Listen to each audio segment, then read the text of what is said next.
Hello. তাহলে আমাদের যেটা আমরা একটু ভাববো সেটা হলো এই, যে এই বর্গগুলোকে, যেগুলো আমি বলছি, আমার লেখালেখিতে বলছি, এখনো বারবার বলছি, এটাকে শুধুমাত্র একটা ভাষা আকারে আপনারা গ্রহণ করবেন না, তাহলে আপনারা বুঝতে পারবেন না যে আমাদের এখনকার কর্তব্যগুলো কি, এখন আমরা কি কাজটা আমাদের করতে হবে। তাহলে এখন বাংলাদেশে বুদ্ধিবৃত্তিক স্তরের এই যে একটা অত্যন্ত নিচে একটা স্তরে নেমে গেছে। আমাদের প্রথম কাজটা হলো এটাকে উপরে তোলা এবং পরিষ্কার করা। কি নিয়ে আমরা কথা বলছি, কি নিয়ে আমরা কথা বলছি? ফলে আমরা কিন্তু বিপ্লব মানে একটা বলশেবিক বিপ্লবের উদ্দেশ্য ছিল সমাজতান্ত্রিক বিপ্লব করবে তারা। আমাদের এখানে কিন্তু যেটা আমরা করছি, ফ্যাসিবাদের বিরুদ্ধে, ফ্যাসিস্ট রাষ্ট্র ব্যবস্থা এবং ফ্যাসিস্ট শক্তির বিরুদ্ধে আমরা লড়াই করছি।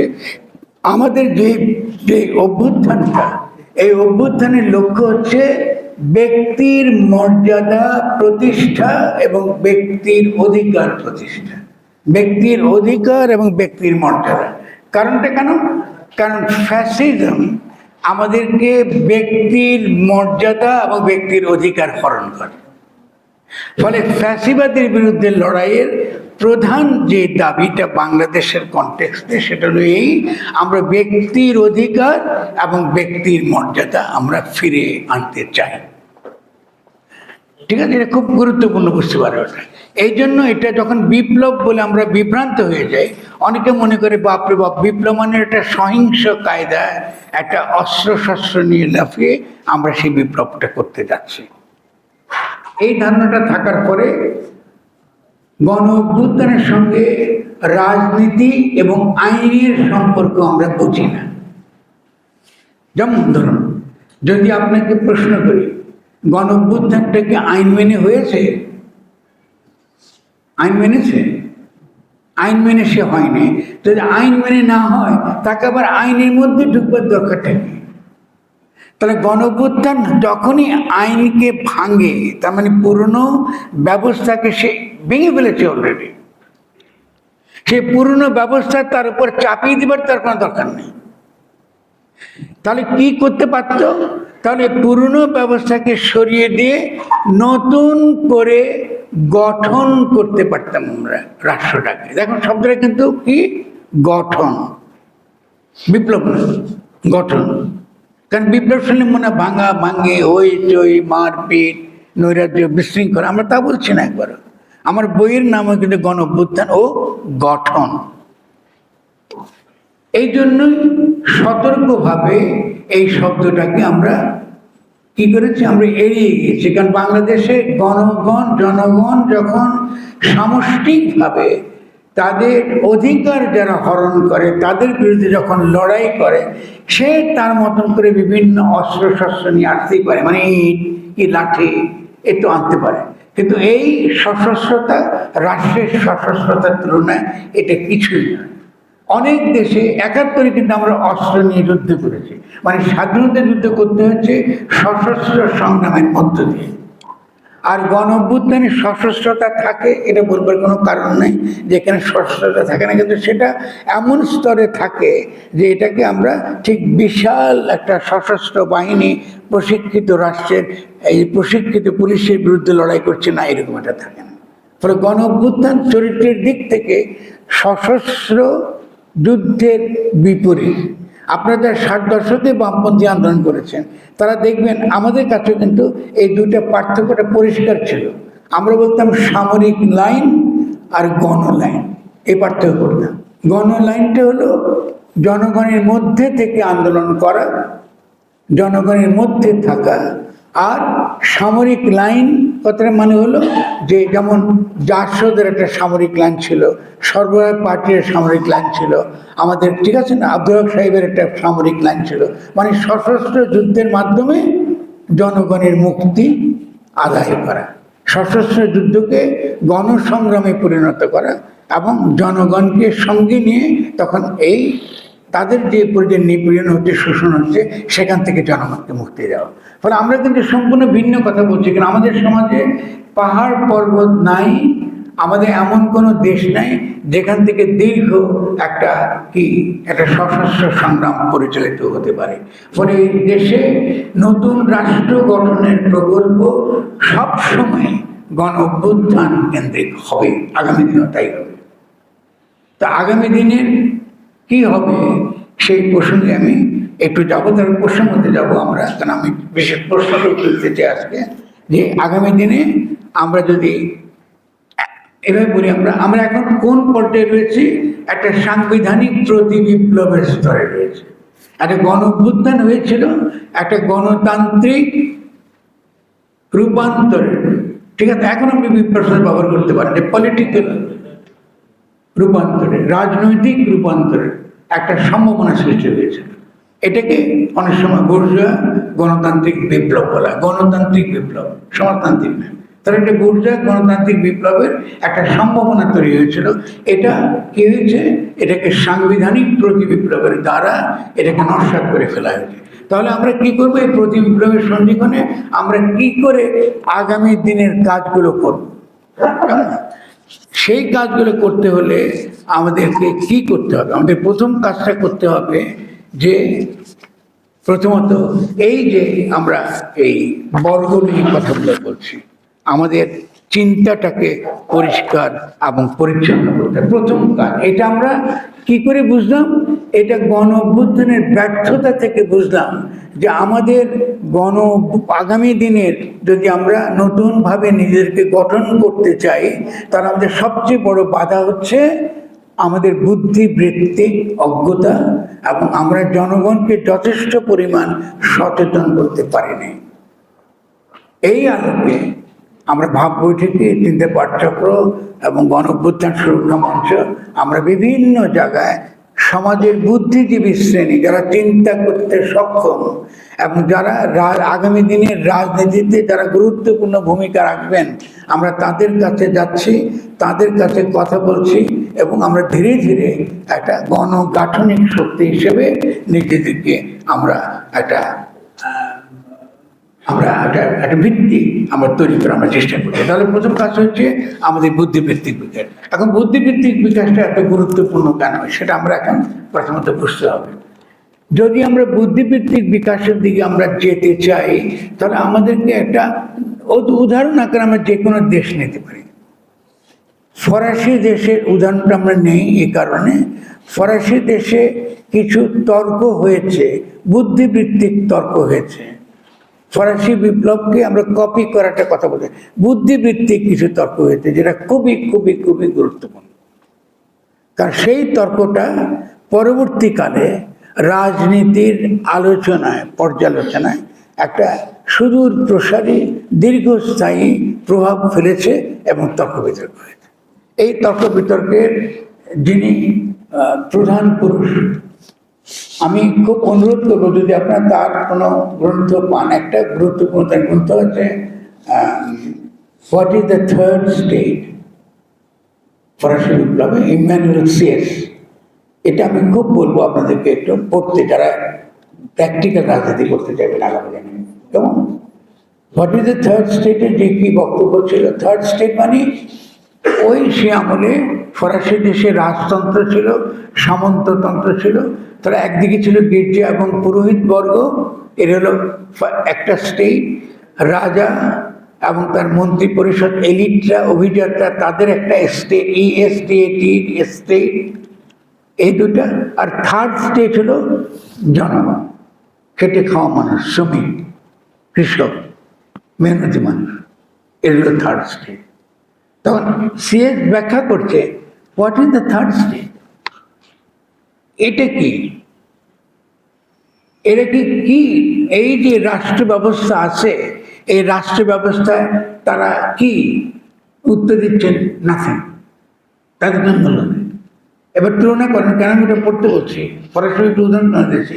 বাংলাদেশের থার্ড স্টেট বা যারা গরিব, কৃষক, মেহনতি মানুষ, তাদের কোনো মূল্য নেই, তাদের কোনো দাম নেই, তারা কেউ না, তারা কেউ না।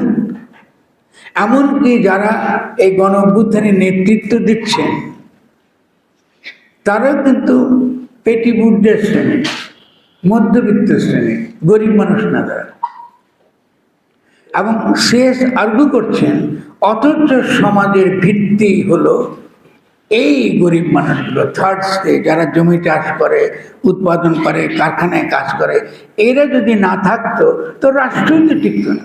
তার রাষ্ট্রের ফাউন্ডেশনটাই হতেছে থার্ড স্টেজ, রাষ্ট্রের ভিত্তিটাই হচ্ছে থার্ড স্টেজ। এরপর দিয়ে প্রশ্ন করতেন, এই যে থার্ড স্টেজ, এই যে সমাজের তৃতীয় স্তর, এরা কি চায়? এরা কি চায়? উত্তর, তারা সব চায়। এখন সব চাওয়া বলতেই তখন এই গাঠনিক ক্ষমতার কথাটা এসছে, পপুলার সভরেন্টির প্রশ্নটা এসছে, যে তারা রাষ্ট্রের অংশ হতে চায়, রাষ্ট্র গঠনের তারা অংশীদার হতে চায়। অংশীদার মানে কি? তারা কি শাসন করবে না, তারা কিভাবে রাষ্ট্রটা তৈরি হবে, তার প্রশাসনিক ব্যবস্থা কেমন হবে, তার বিচার ব্যবস্থা কেমন হবে, তার স্থানীয় সরকার কেমন হবে, এই ব্যাপারে তারা সিদ্ধান্ত দিতে চায়। তা এই সিদ্ধান্ত দিতে কি আপনারা দেবেন না? অবশ্যই তার অধিকার আছে সিদ্ধান্ত দেবেন। তাহলে যদি আমরা এটাকে বুঝতে না পারি, এই ফরাসি বিপ্লবের অভিজ্ঞতা থেকে এই যে তৃতীয় স্তরের যারা, এই তৃতীয় স্তরের জনগণকে যদি উঠিয়ে আনতে না পারি, তো আপনি গণঅভ্যুত্থান করে কী লাভ হলো? আমাদের, তাদের কী লাভ হলো? আপনাদের কী লাভ? তাহলে এরপরে আরও কতগুলো কথা তিনি বলেছেন যেটা খুব গুরুত্বপূর্ণ। আমি তো সব বইটা পড়তে পারবেন, আপনারা নিঃসন্দেহে এটা সংগ্রহ করবেন, বা দরকার হলে আমাদের 3টে পাঠ্যের সঙ্গে যোগাযোগ করবেন, আমরা আপনাদের দেবো নিঃসন্দেহে।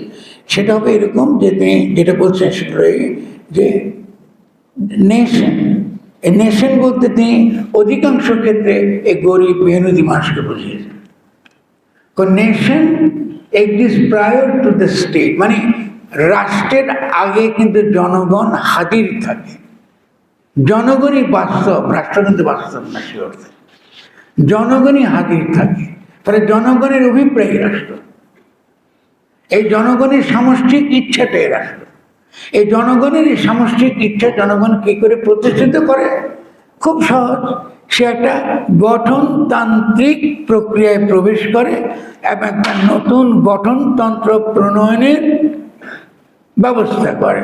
এটা আমরা একটু আলোচনা করেছি যে একটা নতুন কনস্টিটিউশন অ্যাসেম্বলি, তার একটা নির্বাচন হবে, সে নতুন গঠনতান্ত্রিক পরিষদের সে নির্বাচনে যারা সদস্য হবেন তারাই বাংলাদেশের নতুন গঠনতন্ত্র প্রণয়ন করবেন। আপনি দেখবেন যে এনসিপির যে একটা বড় গুরুত্বপূর্ণ দাবি, সেটা হচ্ছে তারা এই গঠনতান্ত্রিক পরিষদের বা গণপরিষদের নির্বাচন তারা আগে চান। এই কারণে তারা এটা বলে যে প্রথম কাজটা হচ্ছে রাষ্ট্র গঠন করে, তারপরে সরকারের কথা বলে।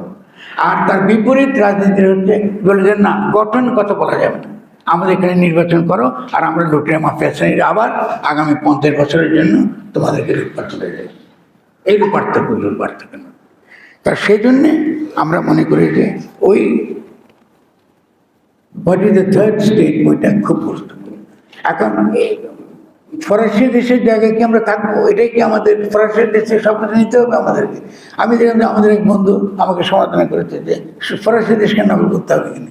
আরে ভাই, এটা তো আমি দীর্ঘদিন ধরে বলতেছি, পাশ্চাত্যকে নকল করে দেওয়া মানে বলছি যে ঠিক আছে, সূর্যের বালুতে বেশি আমাদের দেশে একটা কথা আছে।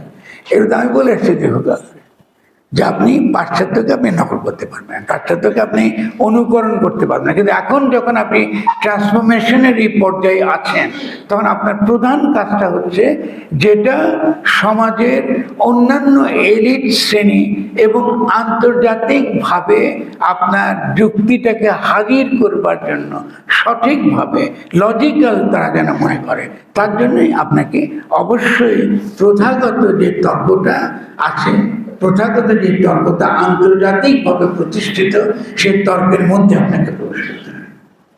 এটা দুর্ভাগ্য, যেহেতু আমরা কলোনি সাবজেক্ট ছিলাম, আমরা ইচ্ছা করলে আমরা বলি যে না, আমরা আধুনিক রাষ্ট্র মানি না, আমি মানি না। ধরুন, আপনি জিজ্ঞেস করতে পারেন কেন মানেন না? কারণ আধুনিক গণতান্ত্রিক রাষ্ট্র তা গঠিত হয়েছে খ্রিস্টীয় ধর্মতত্ত্ব থেকে। ফলে খ্রিস্টীয় ধর্মতত্ত্বের একটা তো রেশ আছে আধুনিক রাষ্ট্রে। পাশ্চাত্য আধুনিক রাষ্ট্র মাত্রই খ্রিস্টীয় ধর্মতাত্ত্বিক রাষ্ট্র। তারও সার্বভৌমত্বের ধারণাটা খ্রিস্টীয় সার্বভৌমত্বের ধারণা। যদি আপনি ইসলামের কথা বলেন, ইসলামের রাষ্ট্রের সার্বভৌমত্ব বলে কোনো ধারণা নাই, অতএব ইসলামের মধ্যে ইসলামী রাষ্ট্র বলে কোনো ধারণা নাই। ইসলামের সমাজ আছে, রাষ্ট্র নেই। তাহলে কি রাষ্ট্র লাগবে না? অবশ্যই। তাহলে ইসলাম সেই রাষ্ট্রের প্রশ্নটা কি করে ডিল করে? ক্ষমতার প্রশ্ন হিসেবে, এথিক্যাল, লিগ্যাল, কালচার, ক্ষমতার প্রশ্ন আকারে সেই প্রশ্নটা সে তোলে। কিন্তু আমাদের সমাজে আমরা সেই প্রশ্নটা তুলবার শর্ত এখনো তৈরি করতে পারি নাই। কারণ আমরা গত 50 বছর একটা ইসলাম বিদ্বেষী এবং ইসলাম নির্মূল রাজনীতি চর্চা করেছি। ফলে আমরা যে জনগোষ্ঠীকে তৈরি করেছি তারা আমাদেরকে সন্দেহ করে। তারা মনে করে আমরা ইসলাম নিয়ে কোনো কথা বলবার অধিকারী না, তারাই বলবে। এবং তাদের যে আলেম বা মাওলানারা যে কথা বলে এটাই সঠিক এবং এটাই সত্য। তাহলে ওই দাবির মধ্যে তাদের যে এই অভিযোগটা, তাদের এই অভিযোগটা অবশ্যই সঠিক। কারণ আমরা তো আসলে ইসলামের মধ্যে, কোরআনের মধ্যে, ইসলামের ইতিহাসে রাষ্ট্রের ধারণা কি, সমাজের ধারণা কি, এই নিয়ে আমরা কখনোই তো তর্ক বিতর্ক করি নাই। তাহলে আমরা কি ওই জায়গায় এখন যেতে পারবো? আমি বলছি হ্যাঁ পারবো, যদি আমাদের সেই ঔদার্য এবং বুদ্ধিভিত্তিক সেই চিন্তাটা আমাদের থাকে। সেই জায়গায় কি পৌঁছেছি আমরা? আমরা তো এখন রাষ্ট্রই বুঝি না, ওই জায়গায় কী করে পৌঁছাবো? ফলে সেই জন্যে আমাদেরকে পাশাপাশি একটু আগে যেটা বললাম, আমাদের এখনকার একটা বড় কাজ বুদ্ধিবৃত্তিক বিকাশ, বুদ্ধিভিত্তিক বিচার পর্যালোচনাকে তীব্র করা এবং রাষ্ট্র সংক্রান্ত তর্ক বিতর্ককে সামনে নিয়ে আসা, যেন আমরা একটা মোটামুটি একটা শক্তিশালী জনমত আমরা তৈরি করতে পারি। তাহলে এই সাংবিধানিক প্রতি বিপ্লবের সময় এটা আমি মনে করি প্রথম কাজ, যে কাজের জন্য আজকের এই মিটিংটা আপনারা দেখছেন, এটা বড় কাজ। এই কাজটা আপনি যদি লক্ষ লক্ষ আবার সংগঠককে, জনগণকে মাঠে নামান, এতে কোনো লাভ হবে না। এটা আমরা দেখেছি অলরেডি 5 তারিখে। আমরা লক্ষ লক্ষ ছিলাম, সংখ্যার কিন্তু অভাব ছিল না। কিন্তু একটা জিনিস বুঝতে হবে যে বুদ্ধিবৃত্তিক স্তরটা আমাদের সমাজে যেখানে রাষ্ট্র দায়ী হয়, রাষ্ট্র এর বাইরে যায় না। আমরা যতটুকু বুদ্ধিবৃত্তিক ভাবে বিকশিত হতে পারি ঠিক ততটুকুই রাষ্ট্র আমরা কায়েম করতে পারব। দ্বিতীয় যে ব্যাপারটা আমরা জানবো, বুঝবো, আপনাদেরকে আমি বিশেষভাবে অনুরোধ করব, তার গাঠনিক ক্ষমতার ধারণাটা, এবং এটা নিয়ে যে বিতর্ক চলছে আন্তর্জাতিকভাবে বিভিন্ন জায়গায়, ল্যাটিন আমেরিকাতে, আফ্রিকাতে, বিভিন্ন দেশে, এই ব্যাপারে আপনারা ভালো একটা মনোযোগ, আপনাদের গভীর মনোযোগ দাবি করে। গাঠনিক ক্ষমতাটা কি, কনস্টিটিউয়েন্ট পাওয়ারটা কি, কনস্টিটিউয়েন্ট পাওয়ারটা কখন আসে, কখন সামষ্টিক অভিপ্রায়টা একটা শক্তি হিসেবে হাজির হয়, এবং এটা রাজনৈতিক শক্তি, তাকে কি করে আবার রাষ্ট্রের রূপ দিতে হয় বা ক্ষমতায় রূপ দিতে হয়। 5 অগাস্টে আমাদের হাতে ছিল সেটা। আমি একটা তুলনামূলক উদাহরণ দিই আপনাদেরকে, তারা তাড়াতাড়ি বুঝবেন। যখন সামরিক অভ্যুত্থান হয়, তখন সামরিক অভ্যুত্থানে কি হয়?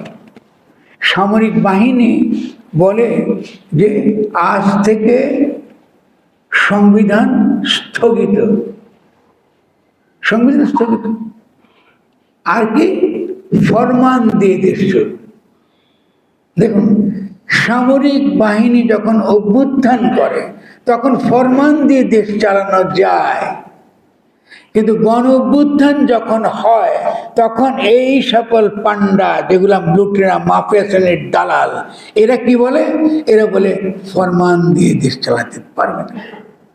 একটা গণ অভ্যুত্থানের আমরা অন্তর্বর্তীকালীন সরকার গঠন করতে পারবো না। ওটাকে কি করতে হবে? আবার সংবিধানের ভিতরে ঢুকাইতে হবে। এইভাবে আপনাদের সঙ্গে প্রতারণা করা হয়েছে এবং আমাদের একটা বিপুল ঐতিহাসিক সম্ভাবনাকে আমরা ধ্বংস করেছি। তাহলে আমাদেরকে এখন কি বুঝতে হচ্ছে আমাদেরকে, যে এই যে সামরিক বাহিনী যদি ফরমান দিয়ে চালাতে পারে সরকার, তাহলে নিশ্চয়ই গণ-অভ্যুত্থানের পরে গণ-অভ্যুত্থানের সরকার, যেটাকে অন্তর্বর্তীকালীন সরকার, লেনিন এই ধরনের সরকারকে বলতেন অন্তর্বর্তীকালীন বিপ্লবী সরকার। তিনি বিপ্লবী শব্দ ব্যবহার করতেন, আমি বিপ্লবী শব্দ ব্যবহার করতে চাইছি না, কারণ তার উদ্দেশ্য ছিল সমর্থন। আমরা চাইছি এখন ভূরাজনৈতিক যে পরিস্থিতি, সেখানে আমাদের এখানে সমাজতান্ত্রিক রূপান্তরের যে পরিস্থিতি, সেই পরিস্থিতি নাই, এবং আমরা বুদ্ধিবৃত্তিকভাবে এখনো পর্যন্ত এত পশ্চাৎপদ যে এত বড় দায়িত্ব নিয়ে আমরা বড় পরিবর্তন আমরা করতে পারবো। ঠিক আছে, কিন্তু আমরা খেয়াল করেন আমাদের সমালোচনাটা কি হচ্ছে? সমালোচনা হচ্ছে এই, না আমাদেরকে এখন শুধু নির্বাচনই করতে হবে, আমরা আর কিছু করতে পারবো না, কারণ এটাই নাকি এখনকার বাস্তবতা। এর সঙ্গে যুক্ত আছে আরো বিভিন্ন রকম তত্ত্ব। তার মধ্যে একটা তত্ত্ব আছে রাজনৈতিক বন্দোবস্ত। রাজনৈতিক বন্দোবস্তের তত্ত্বটা আমি এটাকে সমর্থন করি না, কারণ রাজনৈতিক বন্দোবস্তের তত্ত্বটা হচ্ছে এই যে বিভিন্ন স্বার্থান্বেষী গোষ্ঠী সমাজে আছে, তাদের মধ্যে একটা ভারসাম্য আছে, তারাও যার যার লিমিট জানে, ফলে সেইভাবে একটা রাষ্ট্র বা ক্ষমতা সেভাবে ফাংশন করে। ফলে আমাদেরকেও এখন নতুন একটা বন্দোবস্ত লাগে, মানে ওই লুটেরা মাফিয়া শ্রেণী, আরও যত যত ক্ষমতাসীন শ্রেণী আছে, তাদের সঙ্গে মিলে আমাদেরকে একটা নতুন বন্দোবস্ত লাগবে। আর আমি সম্পূর্ণ ভিন্ন কথা বলছি। আমি বলছি আমাদের যেটা দরকার সেটা হলো একটা গণ-অভ্যুত্থানের মধ্য দিয়ে যে গাঠনিক ক্ষমতা তৈরি হয়, সেই গাঠনিক ক্ষমতার শক্তির বলে একটা নতুন গণতান্ত্রিক রাষ্ট্র জনগণ নিজেরা তারা নিজেদের উদ্যোগে নিজেরা কর্তা হয়ে এটা তারা গঠন করবে। এটা একদম সম্পূর্ণ বিপরীত। ফলে আমাদের এখানে এই যে গণ-অভ্যুত্থানকে নস্যাৎ করে দেওয়ার জন্য যে সকল তর্কগুলো হাজির রয়েছে, এই তর্কগুলো সম্পর্কে আপনাদেরকে সতর্ক থাকতে হবে। সেগুলো কীরকম? এই যে বিশৃঙ্খলা তৈরি হয়, নৈরাজ্য তৈরি হয়, আমাদের কোনো বাস্তবতা নাই। ফরামুদ্দিন সাহেব খুব রোমান্টিক, আমি তো অবশ্যই রোমান্টিক, কোনো সন্দেহ নেই। আপনাকে একটা কথা বলি, রোমান্টিসিজমটা করি, যদি আপনি কল্পনা করতে না জানেন, আপনার মধ্যে রোমান্টিসিজম না থাকে, তাহলে আপনি কিছুই করতে পারবেন না। আমি একটা ছোট্ট উদাহরণ দেবো, যেহেতু সময় কম, নিতে চাই না বেশি। আমি আর আপনি যে একই, বলি না আমরা সমতা চাই, আমাদেরকে একই দুঃখ লাগে, একই ব্যথা লাগে, এটা আমি কি করে বুঝি? আমি যদি আপনাকে ঘুষি দিই, আমি কি ব্যথা পাবো নাকি আপনি ব্যথা পাবেন? আপনি ব্যথা পাবেন, আপনি নাকি আমি পাবো? কিন্তু আপনি যে ব্যথা পেয়েছেন, এটা আমি কি করে বুঝি? এটা বুঝি কল্পনার দ্বারা। এটাকে এই রোমান্টিসিজমের ভিত্তি। এটা আপনি যদি রোমান্টিক না হন, কল্পনা করতে না জানেন, তাহলে আপনি কোনো কিচ্ছু করতে পারবেন না। আপনার মধ্যে জীবের কোনো পার্থক্য নেই, মানে জন্তু জানোয়ার থেকে আপনি কোনো পার্থক্য নেই। জন্তু কল্পনা করতে পারে না বলে সে নতুন সমাজও সে গঠন করতে পারে না। সে কল্পনা করতে পারে না বলে সে তার নিজের যে জীবের যে স্বভাব, এই স্বভাবের বাইরে সে যে আরো উন্নত স্বভাব, অন্যরকম একটা কি সত্তা হতে পারে, এটা সে কল্পনা করতে পারে না। ফলে যারা রোমান্টিক বলে গালি দেন, বুঝে গেল যে এদের মধ্যে চিন্তা করার কোনো ক্ষমতা নেই, কল্পনা করার কোনো ক্ষমতা নেই। ফলে আমাদেরকে চিন্তা করতে শিখতে হবে, কল্পনা করতে শিখতে হবে। আপনি যখন তরুণ বয়সে যখন থাকেন, আপনার অনেক কল্পনা করেন, আমি একদিন এরকম হব, আমার বাড়িটা এরকম হবে, আমি এইরকম একটা আমার কি থাকবে, আমার স্ত্রী বা আমার স্বামী থাকবে এরকম, আমার পরিবারটা এমন হবে, আপনি অবশ্যই কল্পনা করেন। এবং সেই কল্পনাই আপনাকে চালায়, কল্পনাই আমাদেরকে চালায়। ফলে রাষ্ট্র কল্পনাশ্রিত, রাষ্ট্র কল্পনা করে চলতে হয়। কেন? এই যে সামষ্টিক অভিপ্রায় কথাটা বললাম, এটাও তো কল্পনা, যে আমরা সকলে মিলে একই রকম ইচ্ছা করব। তারা সকলে মিলে ইচ্ছা করবার একটা প্রক্রিয়া আপনার লাগবে। সেটা কিরকম? এই যে এখন কথা বলছি, আমার চিন্তাধারা তো হবে না, আমি তো খণ্ড, আপনি একটা খণ্ড, আমরা সকলে খণ্ড খণ্ড আছে। তারা সামষ্টিক কি করে হব? সমষ্টি কি করে হব?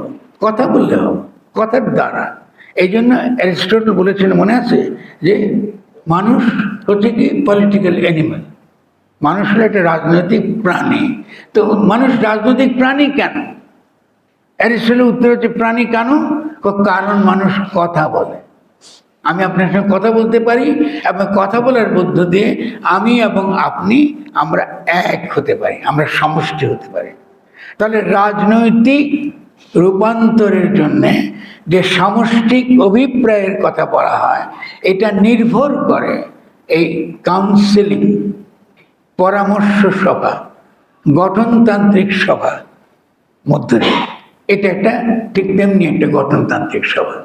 মানে এর মধ্য দিয়ে যদি আমার কথাগুলো আপনার কাছে পৌঁছায়, আমি এখানে শেষ করছি, আপনারা যেসব প্রশ্নগুলো করবেন সেই প্রশ্নগুলো যদি উত্তর আমি ভালোভাবে দিতে পারি, তাহলে আমরা কিন্তু একটা সামষ্টিক ইচ্ছার মধ্যে প্রবেশ করলাম। এই ইচ্ছাটা সমাজে রাজনৈতিক শক্তি হিসাবে দানা বাঁধবে।